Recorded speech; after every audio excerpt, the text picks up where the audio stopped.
Welcome back, our football fanatics. We have a emergency podcast. The reason, Corey, I'm wearing this Brandon Lloyd U of I jersey is because he's the last. Because we got robbed. He's the last good player. The University of Illinois was going to beat Ohio State week 1. We're going to take out Penn State. We're going to win the Big Ten title and championship, and then go to the college football playoffs. But no, what happened, Corey? Well, honestly, I'm okay because SEC is still playing. To be truthful, take Clemson and Ohio State out of their conferences, put them in SEC, and that is college football. Notre Dame probably too. Illinois. No. This was going to be Lovie Smith. They were going to be seniors. Okay, Illinois transfer university. Illinois could have got 7 wins. Would be big for them. We beat Wisconsin last year. They could have got 7 wins. And let's be real. This is pretty tragic. We know this is an NFL podcast, but this affects the NFL. Yeah. So, and it's just breaking news for football fans all over. So we figured today, instead of going over tight ends, we'd go over how this affects the NFL, how it affects college programs. I just want to say, Honey Badger, Tyler Matthew right here. SEC is still going strong. I mean, SEC is NFLU. It's kind of like, I mean, you watch an LSU Bama game, and there's probably 60 players who will be in the NFL. Football is religion in the South. Yeah. If they cancel football in the South, you will see. You know that guy who burned the trees in Auburn, Alabama? Oh, yeah. Poison them. There will be, like, protests and picketing for football. I'm dead serious. Coach O literally said Louisiana needs football, and he's not kidding. They close shop it's their lifeline. During games. It's their blood. You go into Alabama, like, that is their professional team. Well, and the thing is, you cancel SEC. Georgia, there's like 15 players on each of those SEC teams that are going to be in the NFL. Oh, top picks. It's ridiculous. I had this conversation earlier today. Me and Alex Carey were talking about Notre Dame fans, so good for him too. Mm-hmm. But we were talking about how when you watch those games compared to other sports, how they could go straight to the pros, you can't in football, so they just go to SEC schools. So it's essentially players who could be in the pros, but they're not technically allowed to yet. So it's young kids. And I do think the SEC will try a season. I think they do kick off week 1. Big 12's holding firm, and the thing is, there's 5 power conferences. 3 of them are still going to try and play. Because, honestly, what has changed in this past week? I think what has changed? The Big Ten, you release your schedules, get all the fans super excited. Oh, they pulled the plug too And then quick. You pull the plug in 6 days. What changed in the last 6 days? The thing is, if you listen to it's public perception. If they don't want to get buried, and I don't blame them, because the public will attack them if they don't. Let's play devil's advocate. If you think about it, if you talk to the coaches and the players there, they get better treatment than any of us. They're more safe in the football program than they are if they're just. They get tested more often than we do. They have the team doctor experts. They're actually in a bubble technically. Yeah. They said it's not what people think. These D1 top athletes are almost in a bubble already. I think campuses will be empty to begin with, so really they just be there for football and sports. And they've already been doing it during right now during off season doing practices. Look at the numbers. If you look at the numbers of when they test the players, they are a lot lower than just normal public. Like you see, he just said they have team doctors. They're going to get tested every day pretty much. They're going to clean the heck out of the facilities. They're going to have more requirements to where they can't go out. They have to room with each other knowing, hey, you didn't pass today or you passed the test, so we're good. We're in the same bubble together, as opposed to me when I went to Eastern. I mean, normally I'd be at the dining hall hanging out with the ladies, doing typical normal college stuff where it's easier to contract COVID. And like they even said, I mean, come on, when you get out of, this is not what this is going to turn into, but getting out of bed, you're taking a risk of getting COVID today. So these athletes, when they're in their own bubble, they have team doctors. They won't have enough time to screw around. They're going to be getting tested more. Now you take that away. Well, Colin Cowherd said it best. He doesn't see a difference. I know it's a contact sport, but when you go into a restaurant, once you take your mask off, or when you're on a plane or somewhere traveling to Florida, a beach, that you're just as going to county market. You're at just a high of risk as these athletes would be. And so to pick and choose what you can and can't do, it's controversial. It's public perception. And I don't want to get too long. Yeah, it's all about public perception because the Big Ten's known for academics. So for the public perception, they have to be smart and take precaution. I get it. The parents and the athletes should be able to decide if they want to play and risk it. And I just think it's up to them. I think the Big Ten did pull a plug too early, kind of. Nothing changed in the past week. But I mean, these other sports have been fine. Why don't they wait till students get on campus, start seeing how that affects it when school starts? Because if you're going to let a U of I receiver put it best, if you're going to let students in open schools at colleges, you're just throwing them right back out into the wolves then. What's the point? They're not going to be any more safe if now, okay, you do whatever you want on campus. Well, apparently Kyle's no a structure. Yeah. I don't want to get too caught up on a COVID part. I meant more so how this impacts football because it's very controversial. Well, guess how it impacts football. football. There's 2. 15 months. These players aren't gonna be able to play for 15 months. Well, let me touch on one thing. 15 months without football. They're kicking the can down the road. There is no spring football. No, Urban Meyer, there is coach no said, spring football. anybody who's played college football, you can't have 2 seasons in one season. Where are they going to play 4 games and then have a month off? It affects recruiting for high school players. It affects NFL players. They're just going to opt out the good players. There's no spring football. There's no spring football. Football's canceled for the Big Ten. Yes. There's no spring football. Let's just be real. I don't know why they want to just come out and just peel the Band-Aid off and say that already. But I think the big thing is this is going to be a trickle-down effect, and it's going to be bad because you're going to get players opting out and saying they don't want to play. Yep. And from the Big Ten schools to the SEC and the schools that are playing. Well, but my thing is, it's just like with NBA stuff in college basketball. People are trying to go to G League now right away or go play in another country. People are going to go either XFL route, step up route, like Kenny Robinson last year. Why not get paid and still get on TV and everything and get your name out and then go to the draft? But players, it's going to make it harder for college to keep players longer and to not pay them. And then number 2, it's just getting to the point now. They call them student athletes and everything, but we know, come on, let's be real. They make the schools all the money. Look at the hit schools are going to take. Well, I was just going to say, this is going to affect them in 2 ways. So, for instance, I'm a U of I fan, Big Ten. With the U of I, we are going to lose so much money from football that good luck to getting new scholarships coming in. Good luck to the athletes who wanted to come to the Big Ten, and then they're like, well, now I'm going to go SEC because you guys pulled the plug so quickly. So you're going to lose recruits. You won't have money for scholarships for next year. We won't have money for half the stuff that you put into you get from football that you put into the program. Football funds the other sports. To pay for the coaches, to pay for and all the extra stuff. It's financially, it's going to be hard for the Big Ten. Oh, they won't overcome this to recover because they said. Look at them. If I'm a high school athlete now, you're already choosing SEC usually. But imagine now what you're going to get going to SEC as opposed to these schools that are going to be scrapping for change. Not scrapping for change. If all Power 5 conferences cancel football this year, they said they'll lose over billions, not millions, billions of dollars with revenue off of college football. Yeah, and I think it's going to put a spotlight on SEC. I'm an SEC fan all the way. I'm biased. Everyone around us, since we're in the Midwest, is Big Ten. But I'm just going to be real. SEC, it's just like in college basketball, the Big Ten is the conference. SEC is not. In football, SEC is a different animal. One positive of this is Big Ten fans and other fans of other conferences actually can see how great SEC football is. I already know that. It's superior. It just is.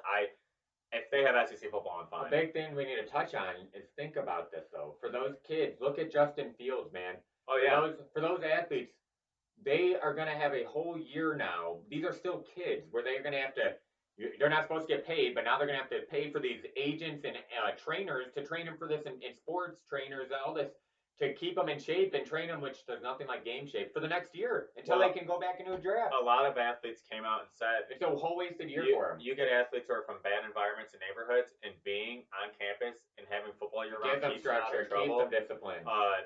Then you have players that Trevor Lawrence said it best. Some people don't feel safe going back home. And he said, how is he more safe outside of college football in public? Just like we said, we know people have gotten it just going to stores and stuff. Well, we're assuming that's where they got it from, but who knows? But I just don't. It's going to hurt a lot of these college kids, and some of them will just fall off the wagon. They're going to lose scholarships, recruiting, not have enough money for the next years to come as opposed to the conference staying open. Well, I mean, I think Joe Burrow said it best. Anyone who knows college football, Joe Burrow is not getting drafted. They said 6th-round pick. No, he was not going to be drafted off of those 16 passing touchdown season he had 2 years ago. He wasn't on the draft board. He was not on a draft board. These guys say he was now. No, he was not. Or you have we went to Eastern. You his have people life like Jimmy Garoppolo. Yeah. These people don't have a whole year of tape, and you can't. Kyler Murray, the same thing. Yeah, you can't. Kyler Murray and Joe Burrow became #1 picks off of playing late in the. It's like I said. This is 15 months until these scouts that in the NFL, that's their job. It's gonna be 15 months since they've seen these players play. Well, a lot can happen. They could fall off the wheel in 15 months. It's just not even just the fact of these kids' futures. In a time like school's futures. In a time like this, we need to get away from the political point. We need to get away from the stress of COVID, from having things taken from us. We need something. I don't care what people say. Sports brings city hope. It brings people together when they cheer for the same team. It's something fun. People have parties for sports. I know we shouldn't have parties with COVID, but you look at us. Ever since I can remember ever since birth, honestly, since I had memories, I remember Saturdays for college game day, LSU games. That's how me and my brother and dad bonded. That's just sports mean a lot to people, just like hunting does to some people, shopping to some people. It's an escape from reality, which we all need. People are already depressed with things being taken away, but you get some serious football fans. There's going to be some emotional problems. Tying. You get the diehard fans. I think people are getting confused and tying COVID into football. Look what the MLB and not MLB, sorry, NHL and NBA are doing great, doing fantastic. And guess what? What an outlet that has been. Go Hawks, Hockey Nation. But even MLB now, besides the Cardinals, if you guys aren't afraid to come play the White Sox this week, field some sort of a squad because the Sox, trust the Sox fans, are going to crush you guys. But besides that, now that they're getting more amped up on security at hotels, even MLB will be okay. So they could put the measurements in place. Well, make it okay. Here's my problem with college football, and a lot of analysts have been complaining about this. In the middle of March, you knew this could happen, and they have no idea what they're doing right now. They've been asked, like, what are you going to do? Are you going to let players transfer? They don't know what did they do the past 4 months? They don't have like every other league or anyone. It's like our country's in shambles because every district, every county is different. It's same with college football. How does an NCAA that makes billions of dollars not don't have a spokesperson? Exactly. You see it right now because you have 3 out of the 5 power conferences. 3 are still going on with it. 2 aren't. If the 3, I pray the 3 that are going on with it, we still get to see a season and successful. The 2 that aren't, I'm sorry. Oh man, this is gonna hurt. I know you're being cautious. But you're tying COVID and football in the same together is just that people are trying to act like that's what's starting COVID or something. It's just all I gotta say is at least Michigan will not lose to Ohio State this year. So Michigan fans might. Nothing has changed in the past week. Why not just you're doing practices right now? The Big Ten was supposed to start by the 5th of September. Well, just try that first. People are going to be on campus now. Just roll with it. If something happens that first week, okay, it's done. When they canceled. During Harbaugh's interview, he still had his players practicing. He's going to practice. But the motivation's gone. They still have minimum time to practice. Oh, yeah, some players won't, but he's trying to keep structure, so props to him. You could try, but the motivation's gone, and how much can you do because they're not getting paid? So now that they don't have a game to play for, can you be like, you have to do this? No, can you afford to kick them off? That's going to take good leaders. Scholarship-wise, you can't afford new scholarships now coming in, so can you even afford to kick them off the team? I mean, that's a question over my head. Oh man, this sucks. That's 50% of my heart with college football. You take the NFL, it's going to be. NFL is going to have to send out an APB looking for me because it's going to be interesting. Why this ties into the NFL? I mean, Kyle already kind of touched on it. Recruiting. I'm just 15 months without football. I'm thinking draft stock, scouting. I mean, the draft next year is going to be like a lottery, not even lottery. I mean, it's gonna be like gambling, playing poker. You don't even know who's gonna be good. This is their craft. This is what they want to be their career. So if you are like a Justin Fields, a Trevor Lawrence, it's like any of us. If we take off 15 months from your craft, see how good it is when you get back. Because they're going to the elite NFL next year. Whew, yeah, it's gonna be a rude awakening. It's just, I hope there's an outlet or something for them, like more resources, so they could stay. You can't stay in gameship without playing games. You just can't. It's going to be interesting. I just hope, like you said, other conferences that are still alive do it. I think as a nation, as long as they stay safe from COVID and do everything they can to prevent it, we need some entertainment. These kids need it. That's what we've seen. Most of the athletes speak out about it. Some did opt out for family matters, health issues. That's fine. Everyone should have their choice. Yeah, your choice. Thought this was America. But yeah, it's another just. It's sad, and it's going to be something. News. I mean, it's just like every other business. Again, though, we're talking about football. It's a football podcast, so not the world. But this does affect the Big Ten, all their football programs for years to come. Oh, it affects the school. The money they're going to. Oh man, it's going to be bad. It's going to be hard, especially if SEC and these other schools roll on. All these kids, they're going to be like, I'm going there. What have I always said? SEC is best conference in football, and they're proving it right now. Yeah. So, I mean. Just kind of shocked, sad, but it's out of our control. To all those players in the Big Ten, man, stay at it, hit the books, keep hitting the weights, and hopefully it all works out for you guys. Yeah. About what you can control. So this was kind of just a short, quick episode. We just figured we needed to touch on this. I mean, it does affect the NFL, definitely. Before we end today's episode, though, the NFL might make a power move and actually have games on Saturdays. That would be awesome. That is one plus of this. I've been for years because after Super Bowl Sunday should be a holiday. It's ridiculous. It's not that next Monday. And I've been saying for years because it's just like baseball. You get the traditional. Oh, it's NFL Sunday. Oh, Super Bowl has to be Sunday. Who cares? Play the Super Bowl on Saturday. It's the number one day of just people going out. Everybody skips work the next day. So least productive day of work the next day. Who cares about, it's Sunday football? No. Play some games on Saturday. Put the Bears on primetime Saturday. that will fill the slots for the college football games we won't see because we will see the Bears on primetime TV. Kyle says this because it will look like a college team out there. Yeah. That's why he said put the Bears on college Saturday. But come on. I've been for years. Who doesn't want to see your team on it? When you're out with your buddies on a weekend on a Saturday? They do this at the end of the season every year. Come on, because then But you do know they do that though. Yeah, but here's the thing. Here's the one thing that's going to happen. It's going to put a rut in scheduling. It's going to take a lot of maneuvering some games because of. Let's be real. When Thursday night came out, fans loved it. The players complain all the time. It's a short week. It throws this blah blah. Dude, you know. Wait, if they know in advance I'm playing a Saturday, then they have no reason to complain. Yeah, like, okay, because then you'll probably be the team that gets 8 days off the next time. It's like we kind of talked about. Take advantage. You're a $1 billion industry for a reason. In America, football is the greatest sport. Football is life. I'm not talking about soccer, NFL, college football. Is life. College football is the second leading sport. Football is life. College football is ahead of NBA. Football is life. But what I'm getting at is it would be a smart move by the NFL, especially for football fans. I mean, you're going to recruit some college fans. There's fans who only watch college football. And you know where this could help the Bears, though? Oh, God. Just saying. Just hear me out. So, because we can't watch, like, the season. So, like, the quarterback from North Dakota State, was it Trey Lance? Guess what? They're not going to have another season to watch him in FCS, so he could follow the Bears even if we have a mediocre season. It's going to be a crapshoot this year in the draft.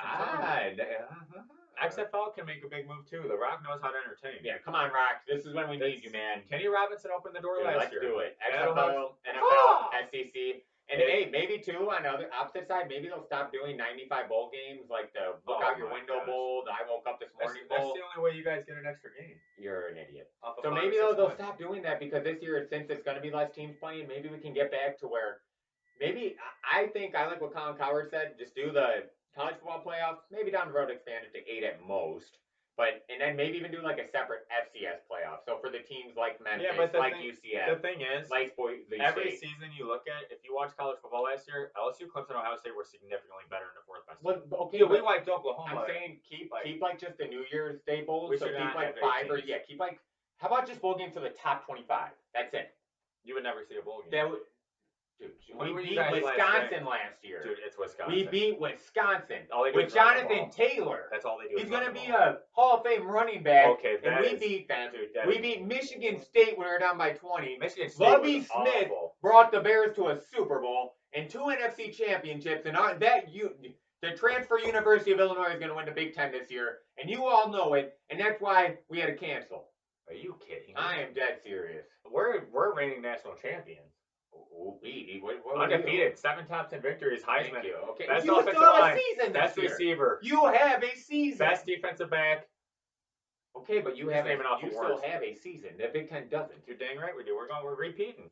Well, SEC's where it's at, dude. If I get to watch Auburn, Alabama, I get to watch Auburn, LSU, Alabama, LSU, Florida. Florida is going to be on the map this year. Auburn, Georgia, LSU, Bama. You still got Oklahoma and Texas. Okay. ACC, North Carolina with Matt Brown and Howell at quarterback. North Carolina, Oklahoma does not Notre Dame and ACC. Okay, but Clemson, Notre Dame, and North Carolina. So each conference will have some entertaining games. Oklahoma State. So we got something. My God, I'm just glad for Kyle. He actually gets to watch real college football. You won't waste your time on Illinois this year. It wasn't going to be a waste of time. This was going to be the best season we've had since like 2007. You sound like a Cubs fan. No, I'm not a Scrubs fan. I'm not a dud or a scrub or Chicago chokesters, whatever you want to call them. Man. Wave the L. Chicago chokesters. Wave the L. No, wave the L. Dude, a couple weeks Sox will beat them, but in other news, Hawks. How about it? Blackhawks and they just lost. It was one game. They made it to the playoffs as the last seed. That was pretty incredible. So yeah, watch NHL, watch baseball.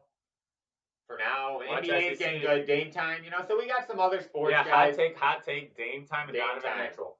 Oh, and how about Dame time will be Kawhi Leonard from last year, and they will beat the Lakers. That game last night, Tampa Bay Lightning won, but the Columbus Blue Jackets, 87 states. I know. Well, we're running out of football here, so. All right, well, that's all we want to touch on. But next week we're gonna get to tight ends, the top 5 tight ends. Unless breaking news happens again. Yeah, again. So, but thanks for bearing with us, guys. Hope you guys enjoyed today. Next year the Illini will win the championship. All right, well, go Tigers, SEC. Yeah. Go Saints. Football's life. Bear down.